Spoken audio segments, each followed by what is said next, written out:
Vous voyez les balises qui sont là? Il y en a une sur le côté gauche, une en arrière de l'arbre, côté droite, non? Bien, il y a un grand arbre qui a passé, puis qui a tombé dans le chemin. Et dans cette situation-là, vu de l'autre côté, c'est comme 3 troncs. Donc, c'est dans des situations comme ça, je dois demander de l'aide de gens avec une... qu'est-ce qu'on a communément appelé dans la région de Montréal, une chainsaw, pour venir régler le problème. Je m'excuse, excusez mon acadien, je trouve pas le mot. Mais bref, là, ça, je peux pas faire ça seul. Là. Ça doit... J'ai pris un waypoint pour être capable là, de le mettre dans mes rapports là, pour votre info. Donc, on continue. Comme vous pouvez voir, il y a beaucoup de végétation. C'est pas des sentiers qui sont très, très utilisés. Excusez ma bouteille qui fait du bruit. Mais tant qu'on voit des balises et on fait attention à ce qui sont nos pieds, le sentier des nymphes est vivable. Donc, suivez les balises, soyez observateurs et suivez les balises. Comme vous pouvez voir, des fois, il y a des balises, puis il y a des flaps de roches, puis il y a aussi des, qu'est-ce que j'appelle des inukchuk pour identifier le chemin à passer. Quand il n'y a pas d'arbre, là, ça aide beaucoup. Avec la compagnie des mouches à chevreuil. Puis on continue.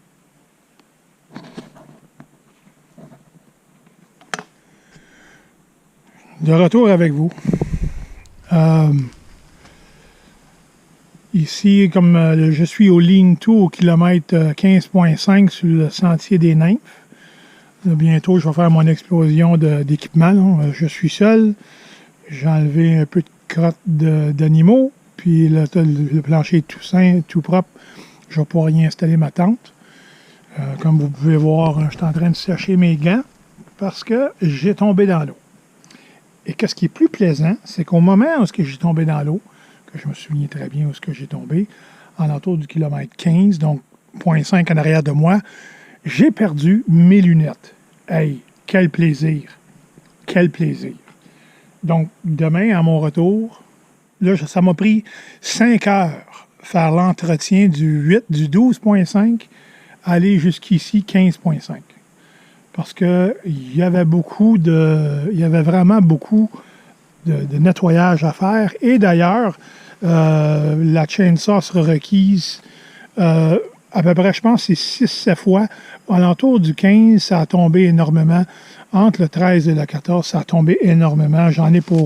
J'ai comme 5 waypoints différents, 5 embranchements différents, où est-ce que quelqu'un va falloir qu'il vienne avec une scie mécanique, parce que c'est vraiment, vraiment beaucoup trop gros pour moi, avec ma petite yacht de 9.5 pouces.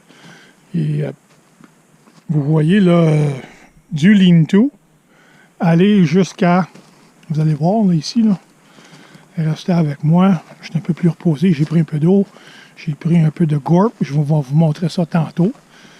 Je suis très proche, je suis à la division entre la ZEC des nymphes, et la réserve Mastigouche. Moi, je m'occupe de 8 à 15 sur le sentier des nymphes. Et là, vous voyez ici, comme la pancarte le dit, ça, c'est le sentier des nymphes à 15.2. Je viens de me rendre compte, c'est 0.2. Donc, c'est 15.2. Je vais arranger mon kilométrage. Et juste l'autre côté de cette belle trail de VTT, qu'en ce moment, il n'y a pas un bruit. Espérons qu'il ne passe pas dans la nuit, parce que ça rentre pas mal. Les gars s'amusent, c'est clair. Puis ici, vous pouvez voir de l'autre côté, c'est le sentier Misticoche. Comme vous pouvez voir, il y a 11,3 km de long. Et moi, je m'occupe du prochain 4,5 km pour me rendre au lean-to aux 5 km. Donc, ça vous donne une idée. Je ne sais pas si je vais le faire demain. Probablement, la première solo ce soir, ça va bien faire mon affaire de... Je veux voir la différence entre parcourir un sentier, puis l'entretenir. Donc, ça va me donner une idée. Là, c'est sûr qu'il y avait beaucoup d'entretien à faire. C'est clair que ça fait longtemps que ça n'avait pas été fait. Là, je retourne dans mon lean-to.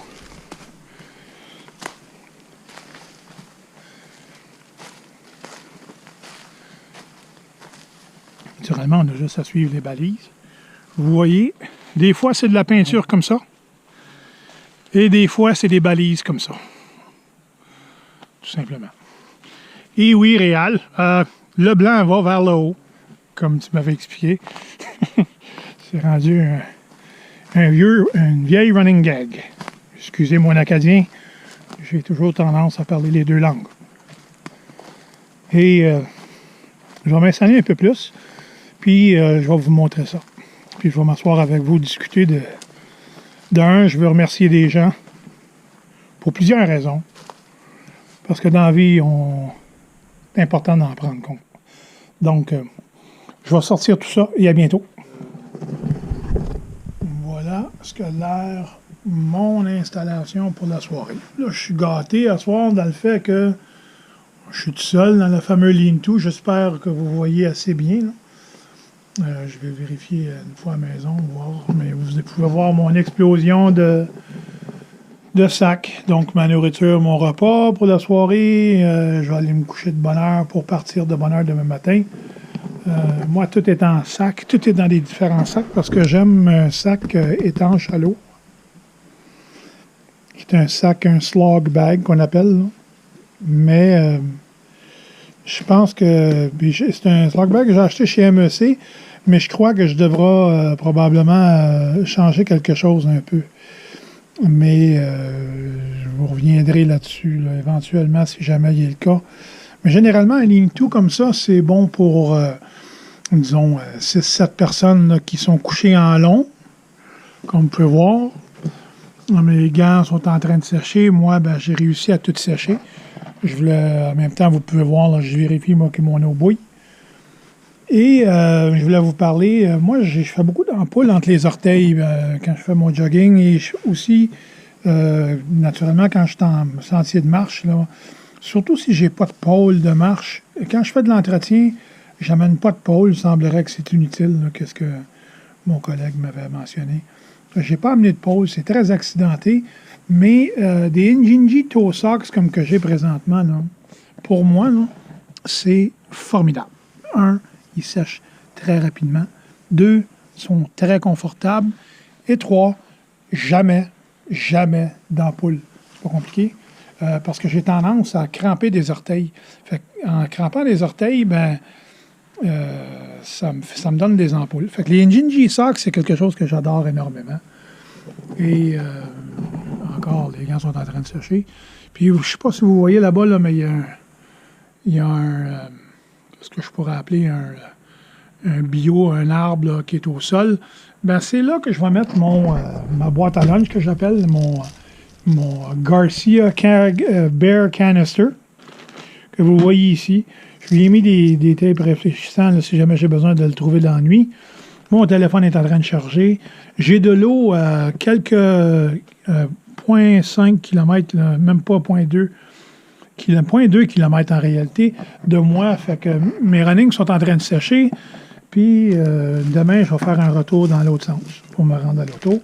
Ça va avoir fait ma première sortie en solo, vraiment en solo. Et pour l'entretien. Donc, c'est clair qu'avec l'entretien, comme je vous mentionnais tantôt, l'entretien, c'est clair que ça prend plus de temps que juste y marcher. Donc, je voulais vraiment voir la différence entre juste marcher, excusez, je vérifie mon eau. Je voulais vraiment voir la différence entre juste marcher un sentier, accidenté ou pas, peu importe, et l'entretien que j'y dois y faire. Exemple, dans ce sentier ici, qui est le sentier Misticoche. Un autre tantôt, probablement durant mes vacances dans les prochaines semaines, je vais faire sur le côté Misticoche. J'ai 5 km à faire ce côté-là, qui est l'autre côté du sentier VTT que je vous ai montré tout à l'heure. Et ici, l'auto en ce moment est stationnée au kilomètre 12,5, juste à côté du pont.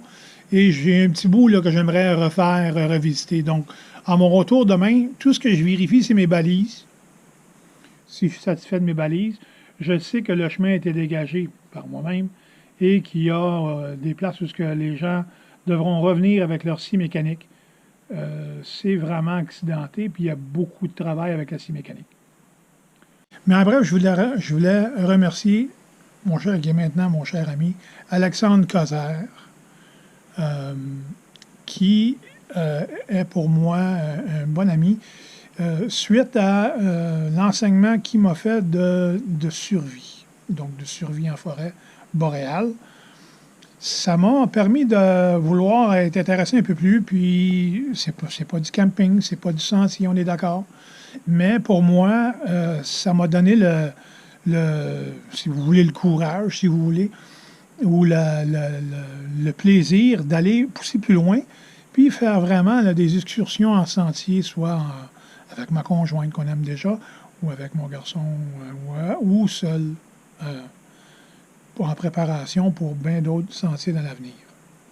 Donc, Alexandre, avec son enseignement de survie, c'était très complet. C'était un enseignement de base. J'ai vraiment apprécié. Et suite à le support qu'il m'a donné par la suite, excusez-moi, mon eau bouille. Je vous reviens. Mon eau, elle a bouilli. Donc, je suis capable de parler encore quelques minutes avant de préparer mes gourmets de la soirée. Donc, soyons clairs que ça, c'est du gourmet. Donc, c'est léger, c'est facile à pacter, tout simplement. Léger, facile à pacter, facile à sortir. Pas compliqué. Et avec les noix et les autres choses que j'ai avec moi, c'est très nutritif. J'ai ce que j'ai de besoin pour un exercice là, où ce que j'arrête vraiment pas et je travaille très fort. Donc, comme je disais avec Alexandre, j'ai eu le plaisir d'avoir sa formation. Ça m'a grandement aidé dans bien des facettes.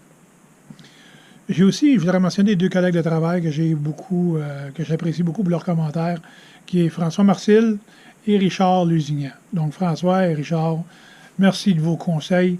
Merci pour votre encouragement à continuer et à m'amuser à faire ce que je fais présentement. Ça va être éducatif. Je vais faire un autre enregistrement plus tard pour vous montrer l'équipement que j'ai et pourquoi je la transporte, etc., etc. Dans mon travail, je suis analyste, fait que je fais énormément de recherches. J'en ai adapté à mon goût. Le restant vient de la recherche sur le web, sur Internet, YouTube, etc., etc. Je suis une personne visuelle. Puis en plus, j'aime ça picosser. Fait que j'ai quelques petits gadgets que je vous montrerai, que j'ai appris sur le web et que j'ai reproduit à la maison et sur mon petit bench de travail. Et qui me rend très utile. C'est très utile. Donc, ça va être tout pour maintenant. Là, je vais souper tranquille. Parce que je n'ai pas le choix, je suis tout seul. C'est ça que je voulais, c'est de vivre cette sortie en solo. Et je vous reverrai demain matin, ou probablement un peu plus tard tantôt. Merci. Bon, bonjour à vous. Il est 9h20 du matin. 9h20 du matin. Faut pas que j'oublie mes gants, comme je peux voir. Reste à voir si ils sont encore mouillés d'hier. Et naturellement, tout est ramassé, tout est sur mon dos. Mon sécateur est prêt. On retouche chemin. Si je suis chanceux, je vais retrouver mes lunettes. Puis comme vous pouvez voir, on ne laisse pas de traces. Donc, j'ai bien dormi. Et on repart. Comme vous pouvez voir, il faut se reposer une fois de temps en temps. Pendant l'entretien parce que ça tire un peu de jus, puis je suis pas nécessairement en top forme. Je suis en forme, mais pas nécessairement en top forme. Mais, comme vous voyez, en rebroussant un chemin au 15, devinez ce que j'ai retrouvé. Mes lunettes.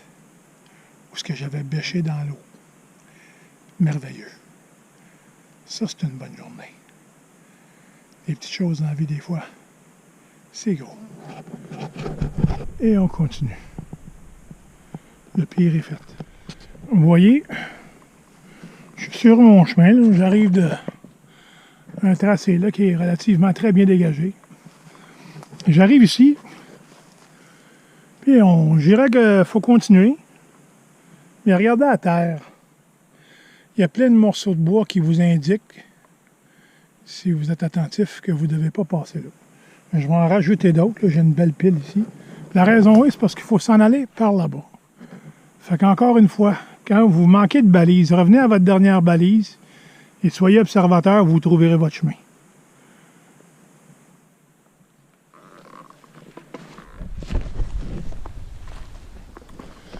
Bon, c'est avec des sentiers comme ça ici, là, que je peux marcher avec vous en même temps que...